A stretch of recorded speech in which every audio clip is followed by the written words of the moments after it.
Telefon orqali One ID olishni o'rgangan edik.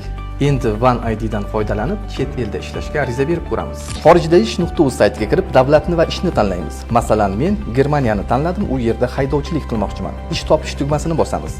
Anketa to'ldirish, undan so'ng kirish tugmasini bosing. Bu yerga One ID da yaratilgan login va parolimizni kiritamiz. Yana kirish tugmasini bosamiz. Anketada siz haqingizdagi ma'lumotlar avtomatik paydo bo'ladi. Pastki qismdan tahrirlash tugmasini bosib, nemis tilini qo'shish, agar til sertifikati bo'lsa, uni yuklash hamda ayrim qatorlarni to'ldirish lozim. Mana endi anketani ko'ramiz. Xatolar bo'lmasa, vakansiyaga o'tish menyusi bosiladi. Qiziqish bildirish tugmasini bosib, ishni yakunlaymiz va sizga SMS yuboriladi. Mana barchasi oddiy.